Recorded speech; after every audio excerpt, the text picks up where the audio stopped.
Jika kita berkunjung ke Kota Magelang, kita akan banyak menemukan bangunan-bangunan tua era Indis. Bangunan-bangunan itu dibangun di zaman Hindia Belanda dan berada di berbagai tempat. Sebagaimana halnya dengan bangunan-bangunan tua yang ada di sekitar alun-alun. Bangunan tua di zaman kolonial memang tidak perlu diragukan kualitasnya. Walaupun umurnya sudah mencapai ratusan tahun, namun bangunan itu masih berfungsi dengan baik.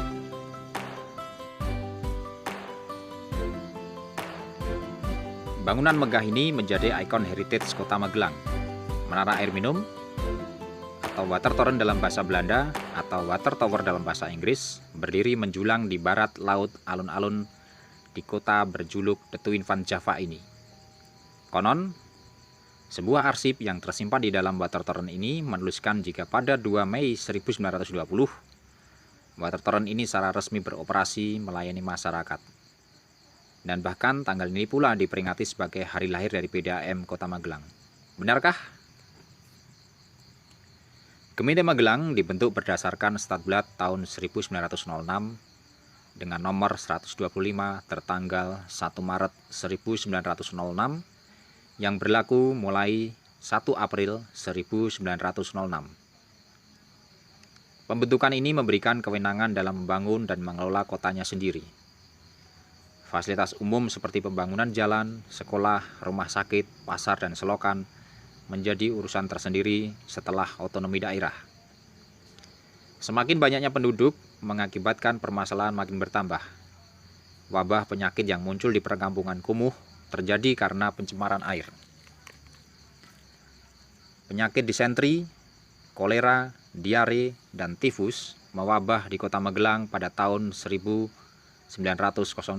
hingga 1922. Wabah penyakit ini tidak hanya terjadi di perkampungan pribumi, tetapi juga berasal dari kawasan tangsi militer, atau yang kini dikenal sebagai Lindam 4 Diponegoro. Kejadian rubuhnya saluran air di tangsi militer pada tahun 1915, yaitu yang kenal dengan nama Kali Kotak di Poncol, menjadi ketakutan yang luar biasa bagi petinggi militer. Penyakit menular akibat bercampurnya air selokan dan saluran air bersih yang telah dibangun di dalam tangsi militer, kemudian direnovasi secepatnya. Butuh waktu 3 bulan untuk memperbaiki kerusakan itu. Hendrik Frick Telema, seorang pemerhati kesehatan yang tinggal di Semarang pada tahun 1916, menyarankan kepada pihak Gemeente Magelang untuk menghilangkan wabah penyakit itu. Saran tersebut adalah agar pihak Gemeente membangun saluran air bersih atau Trinkwasserleiding dan memperbaiki sanitasi umum. Hal ini akan membuat pemukiman pribumi menjadi lebih sehat dan bebas dari penyakit. Karena itu, pemerintah kota dan tangsi militer berusaha membangun sarana penyaluran air bersih dengan mendirikan menara air minum atau water tower. Pembangunan water tower dilakukan dengan beberapa tahap. Ada 3 tahap yang memiliki fokus pengerjaan yang berbeda di setiap tahapnya, yakni pertama, pembangunan jalur pipa menuju water tower yang dilakukan pada tahun 1920. Yang kedua adalah pembangunan water tower pada tahun 1921. Yang ketiga adalah melanjutkan pembangunan water tower dan jaringan pipa di wilayah Kota Magelang pada tahun 1922. Ketiga tahap pembangunan ini memakan dana yang cukup besar dan menguras biaya. Berdasarkan Government Beslui tertanggal 15 April 1920 nomor 42 bahwa pemerintah menyediakan dana sebesar 820.647 gulden untuk pembangunan sarana air bersih di Kota Magelang.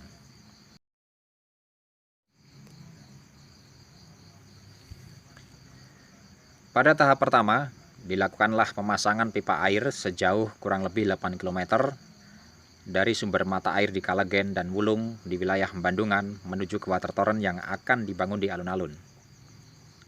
Pipa air yang akan dipasang menggunakan merek Century buatan pabrik Pipa NV Sultan Fabrik di Utrecht, Belanda. Untuk mengamankan sumber air, dipasanglah bangunan beton permanen di atas dan sekelilingnya sehingga air tidak tercemar oleh kotoran. Dibuatlah beton penutup dengan tebal 40 cm sehingga kuat ketika di atasnya ada beban. Terlebih, kawasan sumber air yang berada di lereng pegunungan, jika terjadi longsor maka sumber air dipastikan tetap aman. Pipa air minum yang dipasang ditanam di dalam tanah. Tujuannya adalah agar aman baik dari tangan manusia ataupun dari resiko lingkungan. Pada jarak tertentu dibuatlah pipa pembuangan udara agar aliran air bisa lancar dan mengalir deras. Di Tonoboyo dan Bandungan dibuatlah bak penampungan air. Awal pembangunan dan pemasangan pipa air bersih ini dimulai pada 2 Mei 1920 yang merupakan tahap pertama yang dikerjakan selama kurang lebih 1 tahun. Tahap kedua, Jeni Officier melakukan pembangunan menara air minum atau water tower di alun-alun Kota Magelang. Peletakan bangunan baru di alun-alun ini sudah mendapatkan persetujuan dari Dewan Kota dan Bupati Magelang saat itu, yakni Danu Sugondo. Pemilihan pembangunan menara air minum di alun-alun bukanlah tanpa sebab. Alasan terpenting adalah posisi alun-alun yang berada di tengah kota dan alun-alun menjadi titik tertinggi tanah di dalam kota sehingga memudahkan untuk pembagian jaringan air bersih. Tinggi permukaan tanah di alun-alun adalah 379 meter di atas permukaan laut. Fungsi utama dari water tower ini adalah sebagai bak penampungan air dari sumber air sekaligus sebagai stasiun pompa air dan pembagi air ke pelanggan.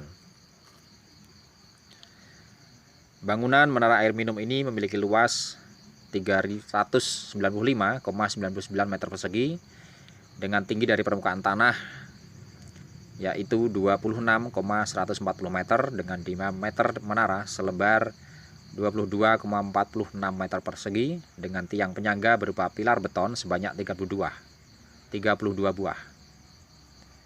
Keunikan bangunan ini adalah simetris dari segala sisi, artinya jika dilihat dari sisi manapun bentuknya sama atau identik. Struktur bangunan terdiri dari besi cor dengan komposisi semen bligon, yaitu adonan yang terdiri dari semen, pasir, kapur atau gamping, dan bubuk bata merah. Pada bagian pondasi berupa susunan batu kali. Penggunaan pasir terbaik yang berasal dari Merapi dan komposisi adonan semen yang tepat membuat bangunan ini bisa bertahan lebih dari seabad. Bagian menara air minum dibagi menjadi 3 bagian, yakni bagian atas yang terdiri dari penampung air, ruang udara, dan menara pandang. Bagian tengah berupa 32 pilar penyangga, susunan tangga, dan jaringan pipa air minum. Di bagian bawah terdapat 16 ruang yang terbagi untuk pintu masuk, pelayanan, administrasi, laboratorium, ruang kontrol, dan lain-lain. Penampung air di bagian atas dapat menampung air sejumlah 1.750 meter kubik air. Terdapat juga ruang udara yang berfungsi untuk membuang udara yang dibawa oleh air dari sumber air. Air yang dialirkan dari sumber air melalui jaringan pipa mengalir dan naik ke bak penampungan tanpa menggunakan mesin, tetapi mengandalkan gaya gravitasi mengingat posisi sumber air lebih tinggi daripada menara air minum. Di bagian bawah ditempatkan alat manometer, yakni alat pengukur tekanan air yang berfungsi untuk mengontrol air sebelum disalurkan ke pelanggan. Ada 3 manometer yang dipasang, yakni di dekat pintu tangga, buatan pabrik Ruha & Co dengan nomor register 7443850. Di ruang utara, dari pabrik Ruha & Co dengan nomor register 1797927. Di ruang barat, dari pabrik Skepter & Budenberg GmbH Jerman dengan nomor register 6573998.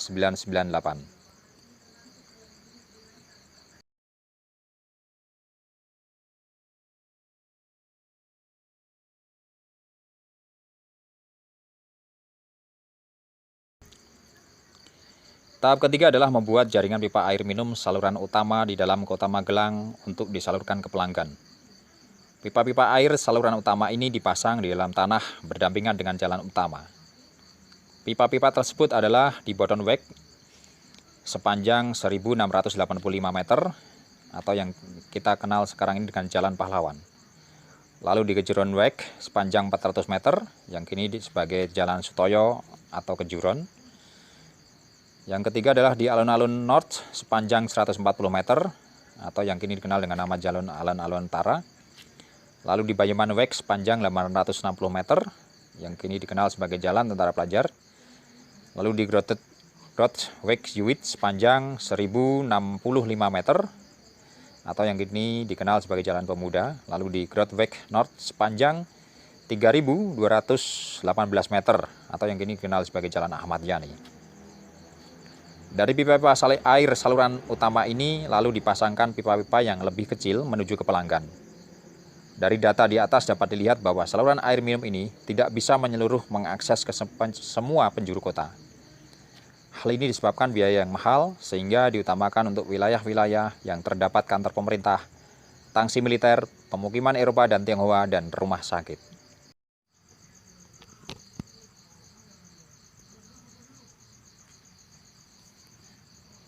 Proyek pembangunan saluran air bersih ini menggunakan dana dari pemerintah pusat di Batavia dengan perincian sebagai berikut. Pada tahun 1920 sebesar 95.175,81 gulden. Pada tahun 1921 sebesar 348.417,29 gulden. Pada tahun 1922 sebesar 193.260,81 gulden. Keseluruhannya dengan total 636.853,91 gulden. Data ini bersumber dari Verslag over de Burgerlijk Openbaar Werken in Nederland Indi over 1919 sampai 1922. Pembangunan saluran air dilakukan oleh pekerja dari Geni Officer yang berada di bawah koordinasi tangsi militer. Tentara Geni merupakan kesatuan militer Belanda yang dipersiapkan untuk masalah teknik perang maupun infrastruktur, sehingga mampu untuk membangun jembatan, jalan, dan saluran air. Keputusan ini telah disetujui oleh Panglima Militer dan Departemen Van Orluk di Batavia. Geni Officer merupakan bagian teknis yang ahli dalam bidang teknik untuk membantu tugas militer Belanda.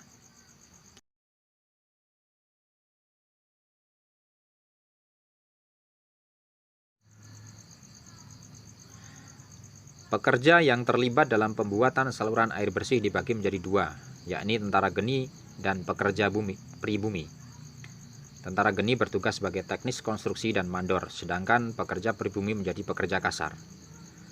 Pekerja pribumi yang menjadi buruh bertugas untuk menggali tanah, membuat adonan semen, dan buruh bangunan. Ada sekitar 200 orang pekerja pribumi yang terlibat, yang berasal dari wilayah Magelang dan sekitar Kedu dengan upah sebesar 10 gulden per bulan. Menara air minum atau water torrent memiliki nilai sejarah yang tinggi bagi kota Magelang. Perannya begitu penting bagi perkembangan kota ini. Jika dirunut dari data sejarah, tanggal 2 Mei 1920 merupakan tahap pertama pembangunan saluran air bersih dari sumber air di Kalegen dan Wulung di wilayah Bandungan yang pengerjaannya memakan waktu 1 tahun. Tetapi bahwa pada masa pemerintahan Belanda, berdasarkan pada peraturan daerah yang dikenal sebagai Verordening voor de Gemeentelijk Dikwaterleiding Gemeente Magelang tertanggal 9 Oktober 1923 yang diundangkan dalam Koran CPC Koran tertanggal 11 Januari 1924 nomor 11 bahwa sistem air minum di wilayah Gemeente Magelang merupakan salah satu bagian dari pemerintah setempat. Sedangkan pembangunan water torrent dilakukan oleh Geni Officer, tetapi belum diketahui kapan water torrent selesai dibangun dan diresmikan.